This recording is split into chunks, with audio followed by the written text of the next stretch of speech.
Alright, so let's look at 8, 9, and 10. I'm going to do all this in one video. I'm trying to use the definition of the derivative, which is that x plus h with h approaching 0 form to find the derivative. And I'm going to just look for f prime of x. I'm not looking for it at a certain numeric value here. I'm just going to give it as the equation. Alright, so let's go ahead and do number 8.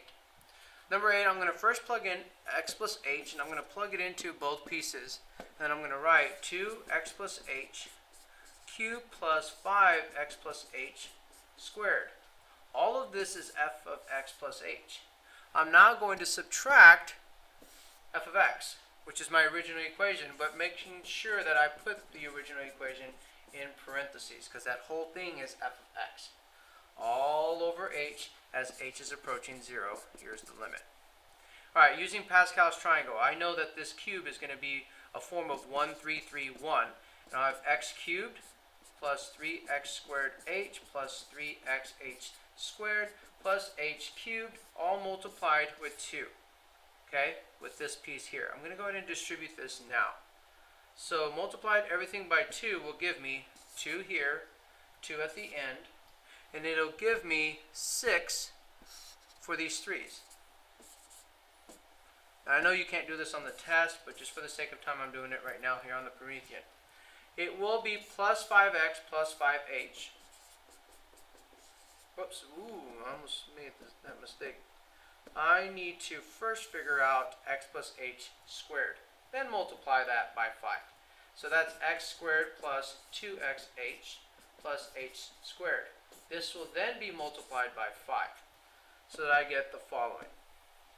Plus 5 of this, now this is a positive, so these signs won't change, plus 10 over here, and then plus 5 over here. This is what I was talking about. It's going to be subtracting 2x cubed, and then minus 5x squared, all over h. Alright, so all this should cancel in some way, shape, or form if it doesn't have an x. That one doesn't have an x, and the 2x cubed, that'll make it 0 is over here. This one doesn't have, an h, and this added together would make it 0.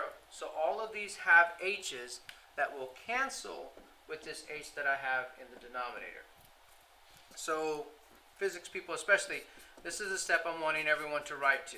The limit as h approaches 0 of 6x squared, because I'm canceling that h, plus 6xh plus 2h squared plus 10x plus 5h.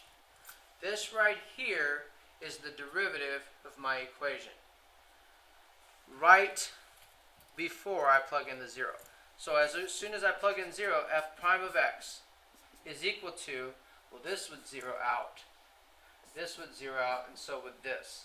And you'd just be left with, now don't do that on the test, don't put an x there, just I'm showing you visually. You'd get 6x squared plus 10x.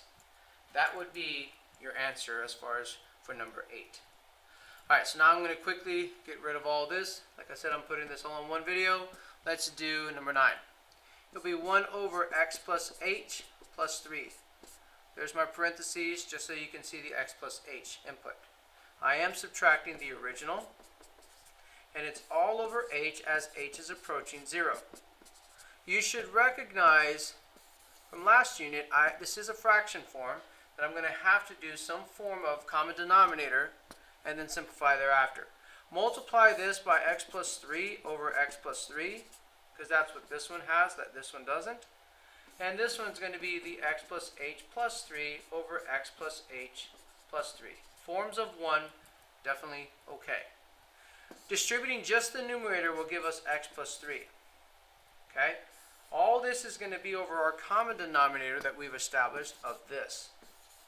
Okay, and we're just only going to write it once. It'll be x plus 3 in parentheses multiplied with x plus h plus 3. Alright, so now we got to finish this up right here. It's going to be subtracting x, subtracting h, subtracting 3.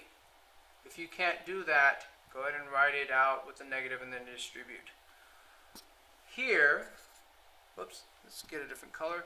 This x and this x will go to 0. This 3 this negative 3 will go to 0. So I have negative h left on the numerator. Keep in mind, all we've done is this part. It's all over this h. All over that h means the same as multiplying by 1 over h. So it goes right there with the denominator.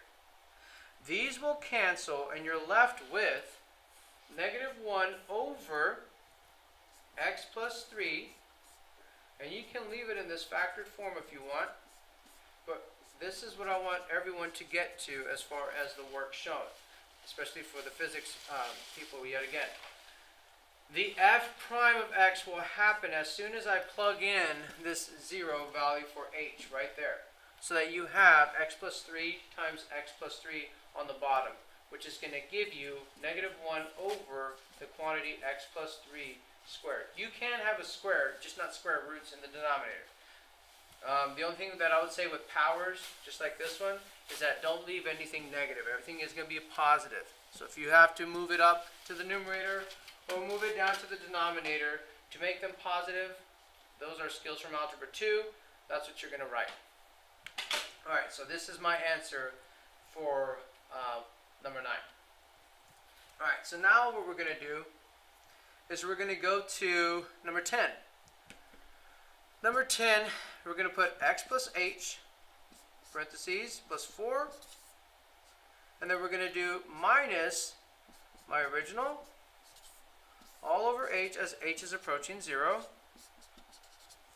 And here you should see that we're going to use some form of what is the conjugate. Multiplying by a form of 1, I can say x plus h plus 4, and then x plus 4. The whole thing of the conjugate is so that we can get rid of the square root signs, and we have to look at between the square root signs. I have to change that to whatever is opposite of that. So it's going to be x plus h plus 4, because this is that form of 1. So when I multiply this out, the first terms, the square root gets lifted off, and I'm just left with x plus h plus 4. Okay? The outside and the inside terms are basically the same thing, only one's a positive, one's a negative. They add to 0. That's the purpose of the conjugate. The last part, when we multiply the last, we're going to get a negative, because a negative times a positive is a negative. It'll be a negative x plus 4. Again, notice my use of parentheses. All over this entire multiplied h times x plus h plus 4 plus the square root of x plus 4. It's still approaching 0. It's still the limit. If you see here, I can distribute this negative, so I can write negative x minus 4. And I can see now that these x's will cancel to 0, and these 4's will cancel to 0. So then I'm left with just an h. Canceling that, I have the limit as h approaches 0 of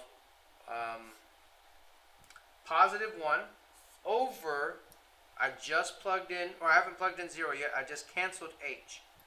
I'm going to have this guy right here.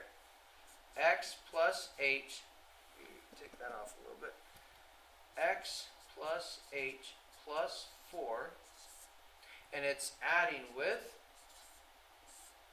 x plus 4.